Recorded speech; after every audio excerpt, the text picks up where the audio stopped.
Hello everyone.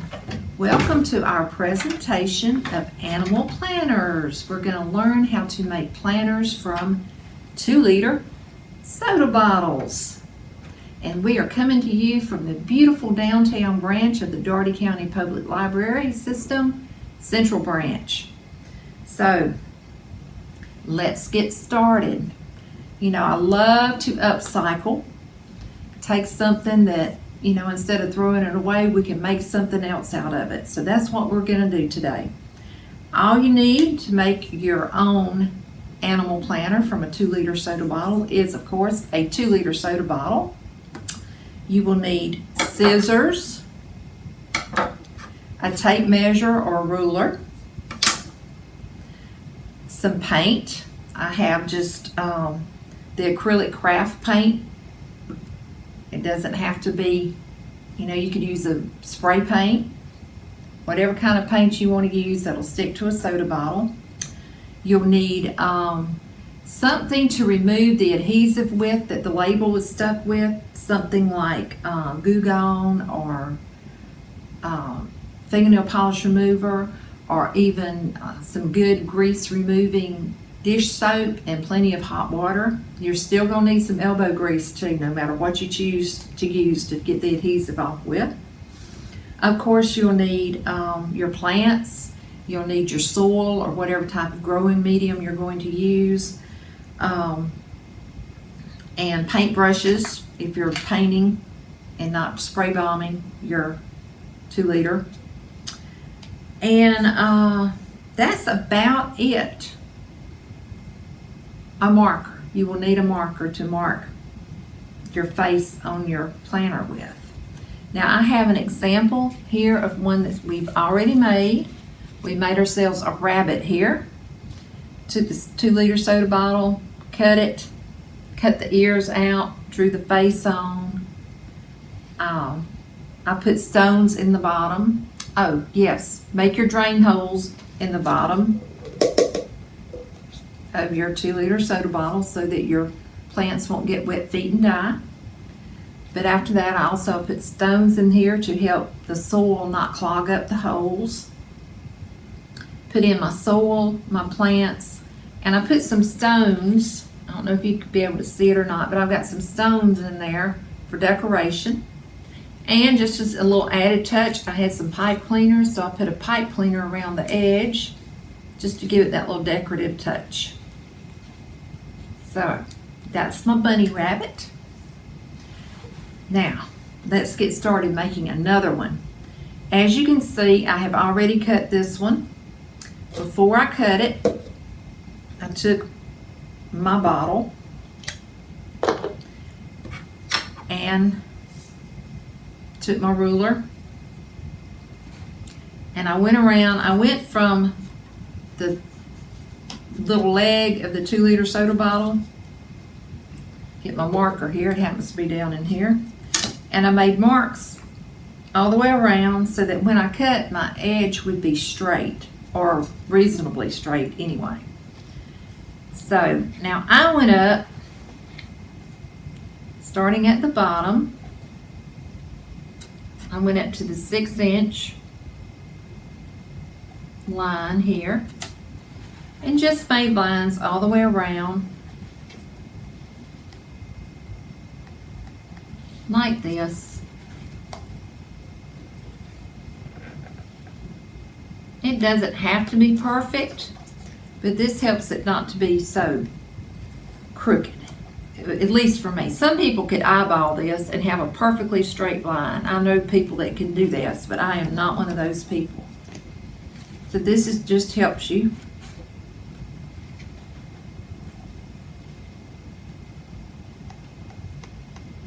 Okay, and then I just sort of connected the dots, or the lines in this case.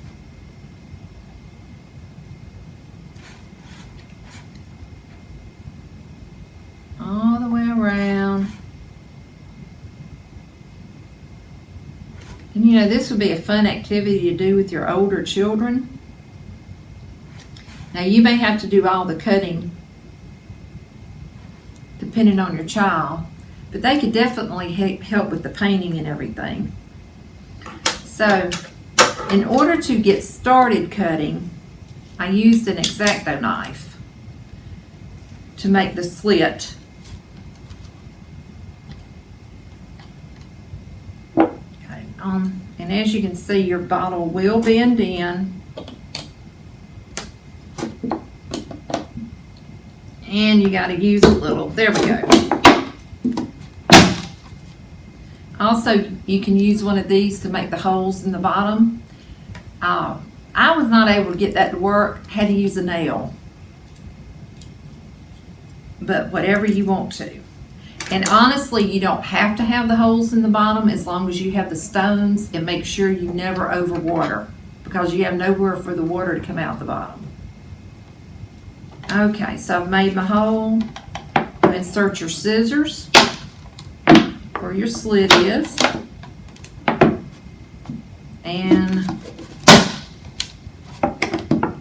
yeah, there's a slit there. Okay, here we go. We're gonna get it. There we go. Got it then. And you just go all the way around. Try to stay as close to the line that you have drawn as you can.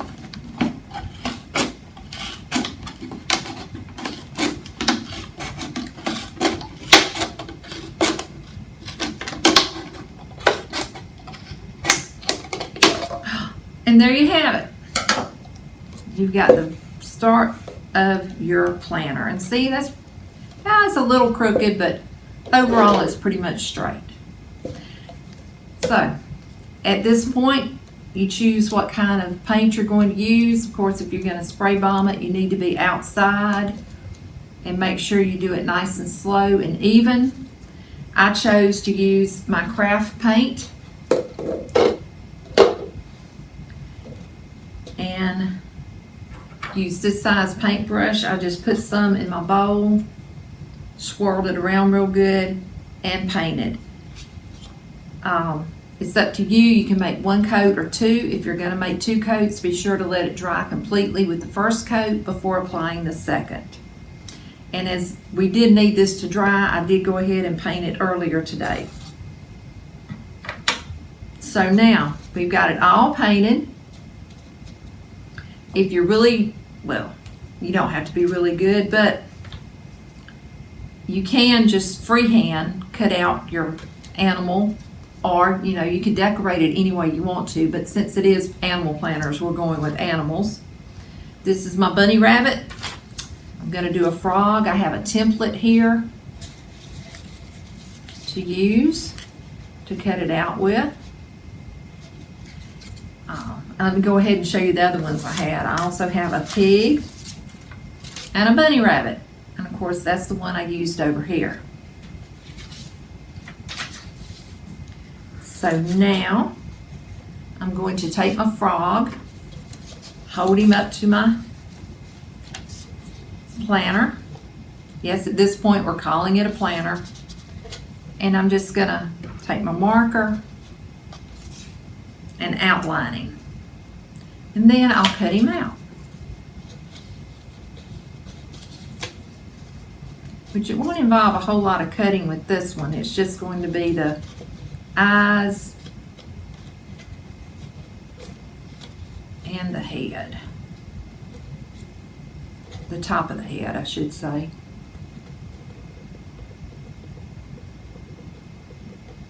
So just make your mark.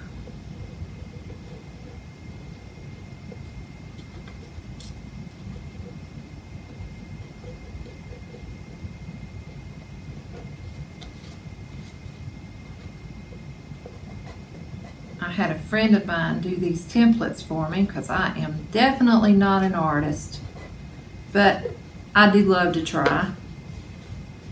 And this would be, like I say, something you could do with your kids, with your grandkids, nieces and nephews, whatever. All right, we're almost done here. This pen doesn't really want to write on the paint, but there we go. I don't know if you can see that or not, but I've got my little eyes and top of his head there. So now I'm just going to go ahead and finish down, just drawing down. So whenever we paint him, we'll know where to end it in the painting for his face. There we go. Now then, get that out of the way. First thing I'm going to do, and as you can see, one of his eyes is taller than the other, so we'll have that over here. Take this, come down,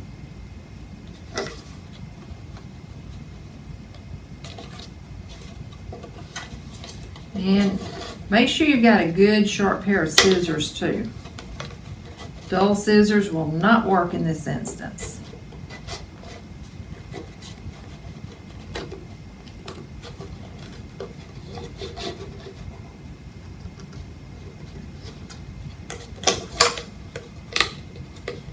Cut across.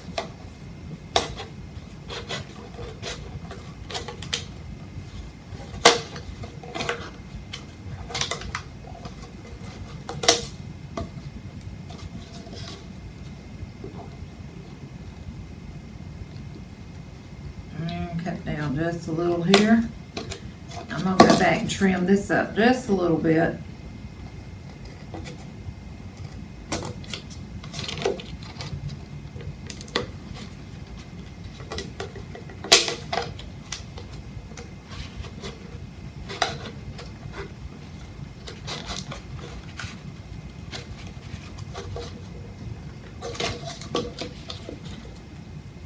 Okay, there we go. Now then, get that out of the way. So now you are ready. As you can see, you've got your eyes ready to start making that face.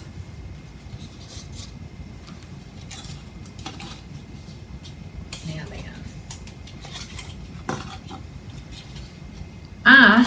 since I have a red planner,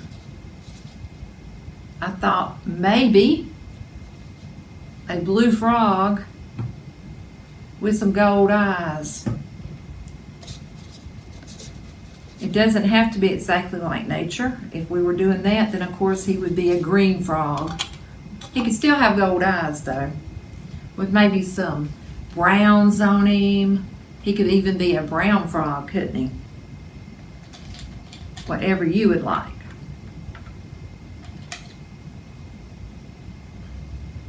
First, I'm going to do his eyes, and then we'll paint around them.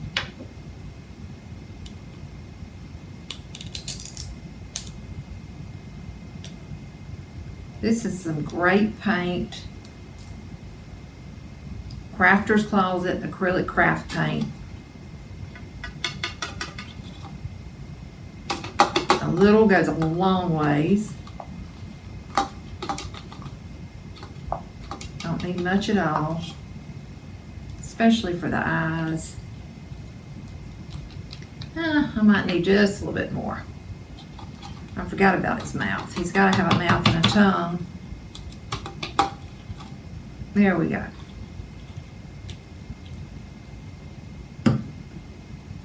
Okay. So I'm going to go ahead. See, I just have a little artist brush here for this. Just stir it up a little bit.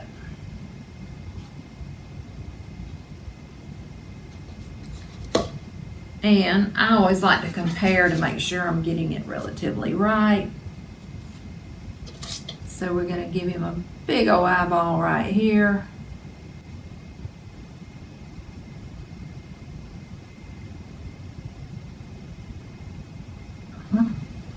Here we go. And one on the other side.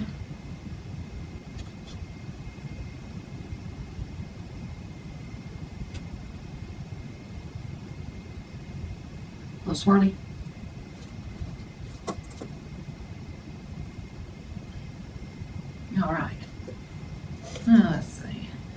That's not too bad.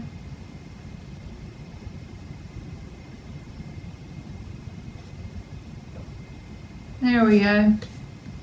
Our frog has eyes. Now, we'll make his mouth. He's a happy frog. He just caught himself a big old fly.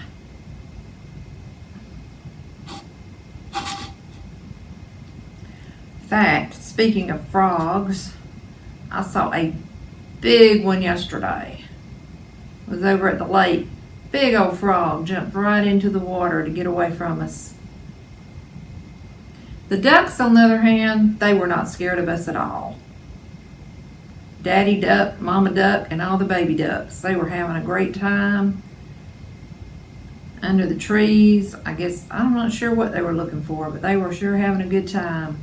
Didn't even move whenever we pulled up.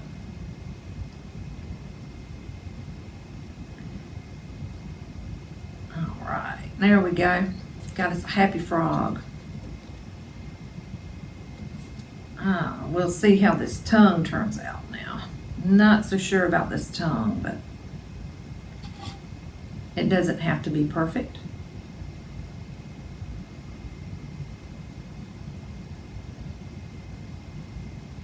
That's the whole fun of this. Just enjoy yourself. Have a good time doing it.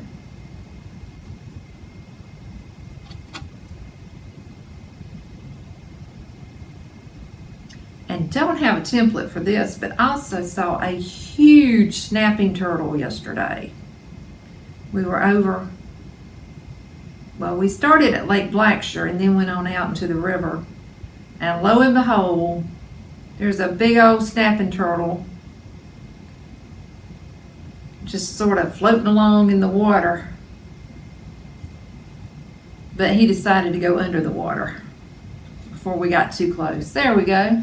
Now our frog has a mouth, a tongue, and some eyes. Let's give him a nose,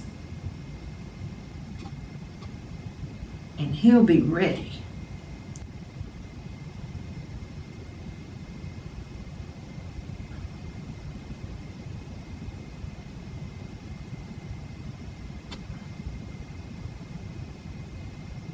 Well, here we go. Aha! Ta-da! Frog is done.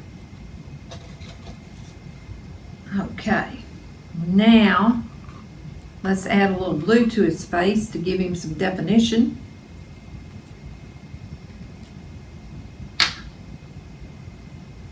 We'll have us a semi-patriotic frog, won't we?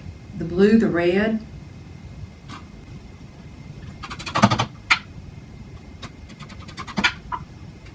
That's a plenty.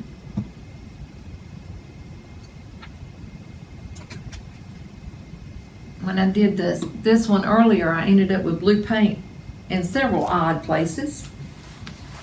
Now then, I'm not going to use my big paintbrush though. I think that would be a bit much.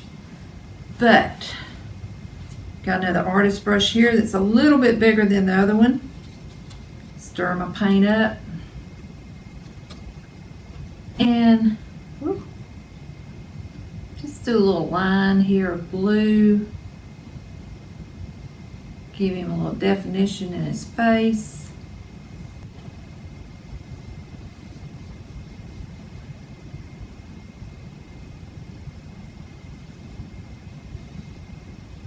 There we go. And while we're doing this, I'm going to tell you about our summer reading program here. Yes, we have a summer reading program going on. It's actually called Tales, T-A-L-E-S, and Tails, T-A-I-L-S. And we encourage you to come out and join us. We've got activities going on. We have some entertainment going on for the kids at our various locations. We have a summer reading challenge where you can go on to our webpage, which is www.ducolib.org, you will see a big old turtle with a hair on top of him.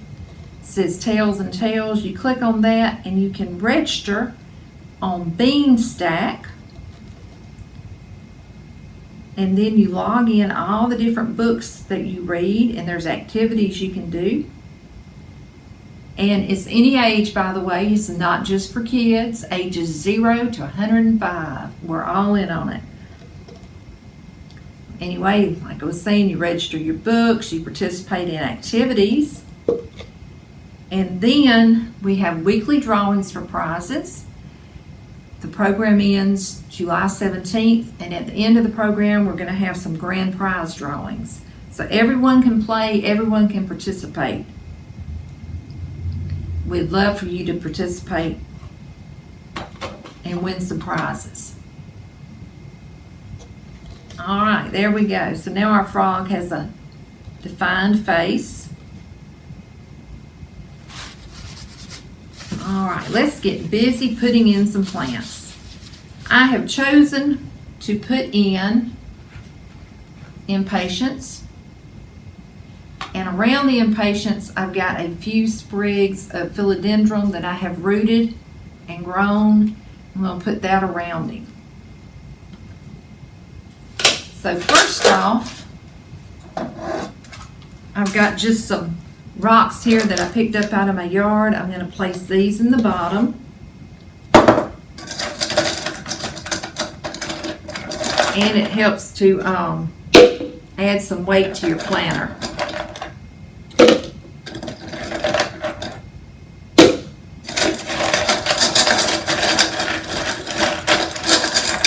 Alright, here we go. There we go. That's a plenty. See, it's just down in the bottom. Get this out of the way. Next, get my growing medium. My environmental horticulture teacher would be so proud of me calling this growing medium. In this case, it actually is soil. It already has some fertilizer in it that is good for 3 months, so I don't have to add fertilizer at this point. Just realized that might be in the way. So we're just going to put some soil in the bottom. Oh, and I have pre-moistened my soil so that it's not dry. Put a little more in. All right. Set that down there for now. Now I'm going to go ahead and just let you see the face. Pick it up. Tap it down. Okay, next, because I want this in the center, I want the Impatience in the center. This color is called Coral, by the way, in case you're wondering. And these are the Impatience that they claim will grow in sunlight. You know, straight full-on sun. Now, I say claim because I just don't think these things could take 8 hours of the kind of sun we have at my house. So I have had this growing on my patio where it gets about 4 hours of sun, and it's doing great. So have you noticed how I'm squeezing the bottom?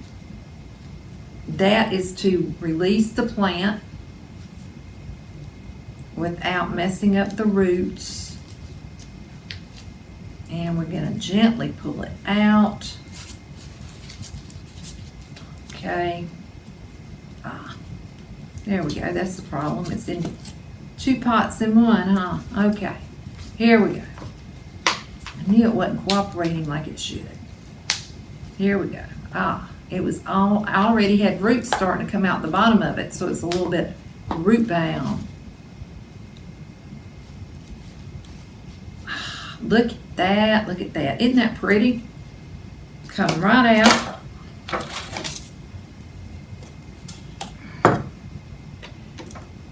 We're gonna just Tease the roots just a little bit and then just set it right down in there. Perfect. Perfect. There we go. And yes, I will be cleaning up this mess. Okay. So, set it down in there good. Make it happy in its new home. And then, take my philodendron. And since the philodendron likes about the same amount of moisture and water as the Impatience, they will get along fine. The Impatience, being an annual, will probably die off. The philodendron will not, and it will have a chance to spread and grow. Okay, here we go. I'm just pulling out a little at a time. Actually, there we go. Take my little shovel here and help me out. Okay. So now, see that root? Set it right down in here. I'll make a little hole for it. Set it down in there with its root going. Make sure the root's going down. And gently tap in the soil around the plant. Okay, so we've got that one in. Oh, I just touched the eye, but it's okay. Then I'll take this one, number 2, and I'm going to put it, let's see, you know what, I'm going to put it right around here next to this one. Make a little room for it here.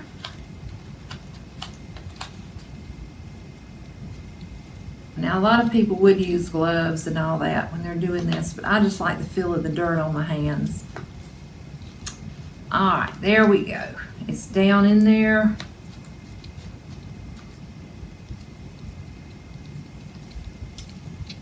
And we make sure too, before you do this, I should have mentioned, look at how you're placing things. And if it doesn't look right, you can always take it back out and replace it. I had to do this with this one, one of the Wandering Jew. I didn't tell you what this is Wandering Jew and Mother-in-Law's Tongue. And one of my Wandering Jews was facing the wrong way. Just took it right out and put it right back in. Facing the way I wanted it to face.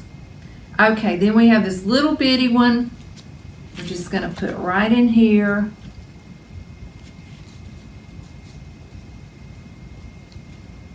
And there we go. And there you have it, your very own animal planner. A frog in this case. Isn't he cute? Of course, the paint's still a little wet on the front, so I'm not really going to try to clean it up right now. And after it dries, I may go back around. I've got a gold pipe cleaner and just put it around the edge like I did this blue pipe cleaner to give it a little definition, to give it a little something extra. All right, I think he's very pretty. Yes, I like the way it's sitting. Yep. Okay, now, I myself love to add stones to things. I also love to add mulch. But I prefer really the mulch more outside with my outside plants. My inside, I love stones. So I've got some very pretty stones here. I'm going to add to it. Put some in the front here. You'll definitely see these as you look at the face of your frog. And around here. I've even added bits of pottery. These have some pretty dishes that's broken. Go ahead and smash them up pretty good. You can use that. I've used broken arrowheads, pieces of flint, all kinds of things just to add a little decoration to it. So there you go. Let me turn him around and so you can see the rocks. You could even add a couple of more if you wanted to. Make them really stand out. Maybe put that gray one on the top so you can see him better. There we go. So what do you think? It didn't take very long. The longest part of this whole process is the painting. Having to paint it and let it dry, and then if you're putting a second coat on, paint it again and let that dry. And then you just get started. And if you want to, you can actually do the cutting out before you do the painting. That's what I did with this one. I cut it out first. Then I did the silver paint. Then after that had completely dried, I drew the face on. So there you go. That is it. I thank you so much for joining us today. I hope you've enjoyed it. I hope you've taken some inspiration from this. Make sure I've covered everything, and I have. Oh, water it in. And I didn't bring my water with me, so you don't need a whole lot. Just a little bit of water just to set things in, okay? That's it, folks. Thank you for joining us. Go out there and give it a try. You can always call us or email us if you have any questions. My personal email is cgoza@ducolib.org. That's cgoza@ducolib.org. I'd be happy to answer any questions you have. Or you can just call down here and they'll find me, and I'll be happy to talk with you on the phone. All right, everybody, go out and have a great, great day. Enjoy your summer. Remember, sign up for Beanstack and you too could win a prize. Goodbye, everybody.